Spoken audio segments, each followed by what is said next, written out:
Ubah Preston Tensong, sembut Menteri Rama Jongga Jela. Oleh tu apa yang darbar tauan Jongga Jela mentaka sengi ke arpenyo tarik unailat arajar Husau, maka sokar kamla ban ajung bil lani syak, ya kajing timau, lani tisyab, wala dadai kerkomti kerodon kepor kememen barim, lani kata traditional method of mining.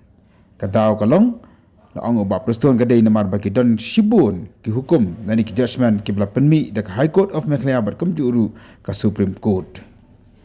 Kini kajing jubab jung bab Preston Tensong kalong halor ka 0 hour notice balawan ra'adu MLA jung ka South Shillong ubah Sunbor Shulai.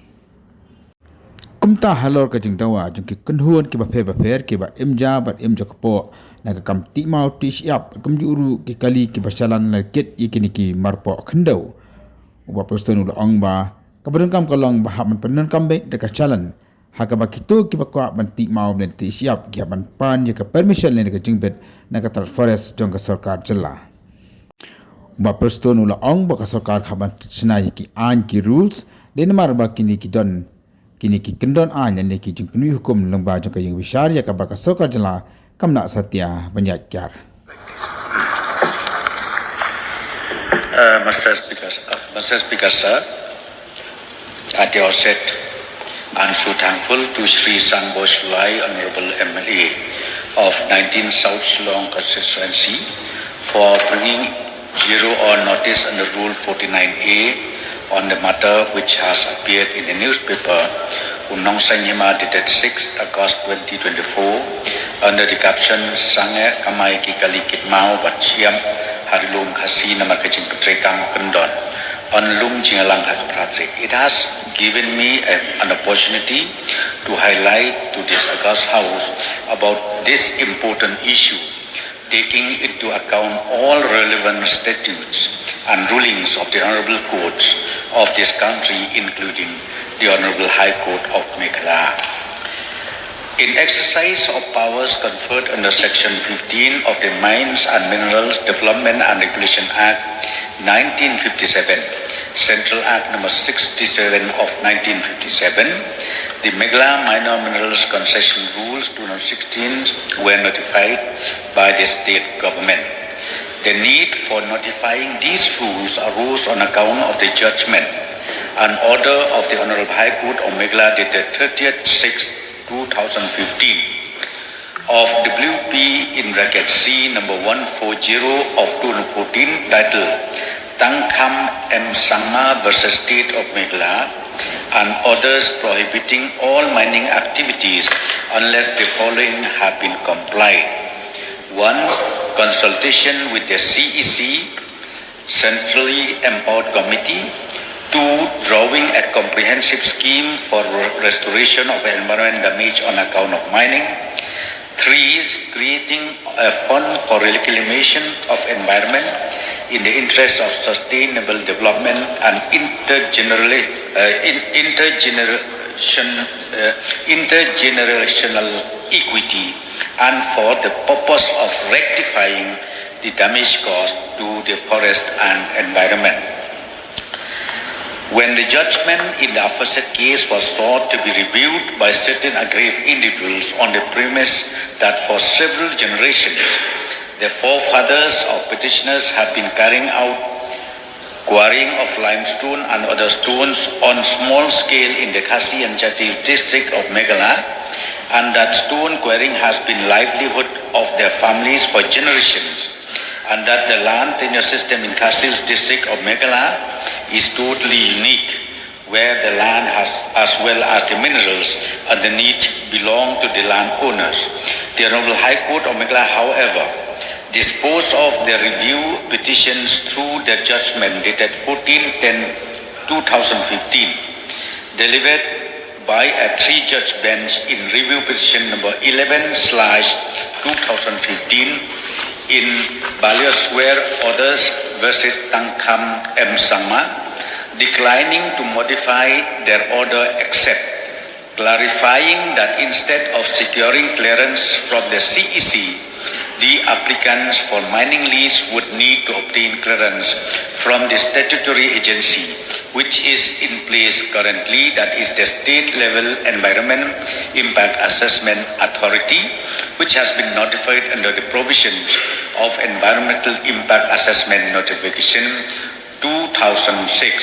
as amended from time to time, which have been issued under the provision of the Environment Protection Act 1986. In view of complete embargo placed on any form of mining of minor minerals in a state without due process of law by the Honorable High Court of Meghalaya, in the aforesaid ruling, the state government, driven by the intent to open the avenue for mining the minor minerals in accordance with the applicable statutes, notified the Meghalaya Mineral Minor Concession Rules 2016 in exercise of powers conferred on it under Section 15 of Mines and Minerals Development and Regulation Act 1957. Because no exemption is provided under the provisions of Mines and Minerals Development and Regulation Act 1957 for traditional small-scale mining from the ambit of the Act. Therefore, the Meghalaya Minor Minerals Concession Rules 2016 also could not provide any exemption clause in respect of either traditional mining of sand, stones, and limestone or their transportation. Thus, there being no provision for exemption for traditional mining of sand, stones, etc. under the MMDR Act 1957 or for their transportation, the state government could not exempt their operation without any quarry permit or lease being granted under the provisions of the aforesaid MMCR 2016 and procuring transport challan as prescribed under the rules, that is Form H. Under these rules, securing mining lease or quarry permit is a precondition for securing transport challan as per prescribed Form H of the rules. After MMCR 2016, in the domain of mining and transporting minor minerals was promulgated, a further judgment was delivered by the Honorable High Court of Meghalaya dated 21st July 2017 through a division bench in writ appeal number 38 of 2017 in Foreign Trade Chamber of Commerce Meghalaya and others versus State of Meghalaya, along with writ appeal number 39 of 2017 in War Chantia Limestone Boulders, Stone Exporters and Miners versus State of Meghalaya. The Honorable High Court vide their aforesaid order while dismissing the prayer of the petitioners for transporting stone builders and limestone without the state insisting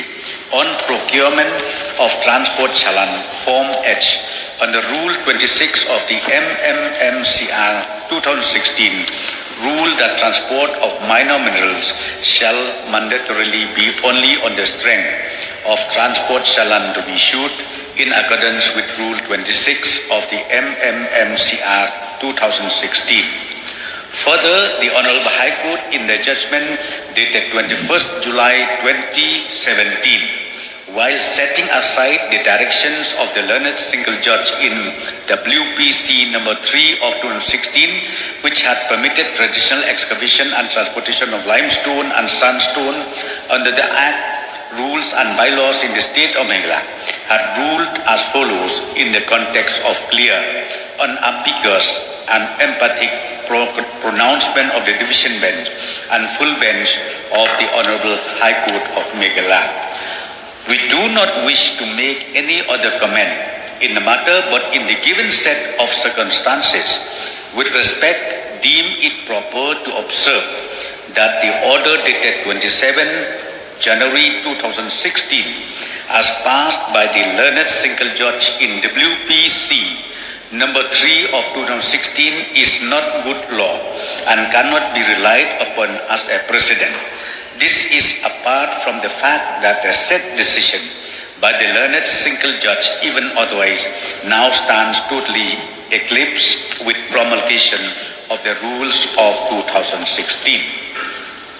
Further, the notification of Ministry of Environment, Forest and Climate Change, Government of India through a further amendment to Environment Impact Assessment Notification 2006 issued under the provisions of subsection 3 of section 3 of Environment Protection Act 1986, via notification dated 15 January 2016 has made it compulsory to secure environmental clearance for mining of minor minerals, which would include sand, stone, limestone of non-industrial use, etc., in lease areas of any size. The amended EIA Notification 2016 prescribes requirement of environmental clearance in respect of mining lease or quarry permits for mining minor minerals for areas below or equal to 5 hectare 2, which needs to be granted by the State Environment Impact Assessment Authority. Earlier, only mining lease of area 5 hectare and above needed environmental clearance. Of further importance is the judgment of the Honorable Supreme Court dated 3/7/2019 in State of Meghalaya versus all the Masa Students Union, Dima Hao District Committee in Civil Appeal number 10720 of 2018. The Apex Court in the latter case has held that the Mines and Minerals Development and Regulation Act 1957 is fully applicable in the 6 scheduled states, including Meghalaya, and any form of mining in Meghalaya and any other 6 scheduled state should be in conformity with the aforesaid MMDR Act 1957. It is under the aforesaid circumstances, statutory requirements including the rules and the unambiguous court ruling which are binding on the state government. The state government had promulgated Meghalaya Mineral Prevention of Illegal Mining, Transportation and Storage Rules 2022, which do not permit any transport of minor minerals without securing transport challan as per the Form H of MMCR 2016, which in turn would require that the stone boulder is sourced from a quarry or mine which has a legal mining lease or quarry permit. On the face of all the aforesaid rulings of the Honorable High Court and the Honorable Supreme Court and the relevant acts and rules, there is no scope in the law for exempting any traditional form of mining of minor minerals from the operation and purview of MMCR 2016 or the MMDR Act 1957, nor for transporting any minor minerals such as boulder, stones, sand, etc., without obtaining transport challan as prescribed under the rules. It is also of concern that violation of these rules would amount to violation of the MMDR Act 1957, which is an offence under Section 21 of MMDR Act 1957. Therefore, sir, in view of the extant court rulings, including those of the Honorable Supreme Court and the Honorable Meghalaya High Court in interpretation of the Constitution of India and prevailing statutes relating to mining and environmental clearance, the existing laws on the matter which are in force in our state, perhaps no exemption could be made in favor of either traditional mining of stones or any other minor mineral from the operation of these statutes or for their transportation. However, the government, as proposed by the Honorable Mover, is examining ways and means to make the process of registration easier and simpler. Also, all steps would be taken to expedite granting mining lease or quarry permit to applicants who approach the department for the same. The departmental staff would also be instructed to assist such individuals in helping them fill the relevant applications and explain them the procedure involved for applying for such permit. The government is also examining the possibility of even constitute a single window agency to ease and also to hasten the applications for approval and clearances.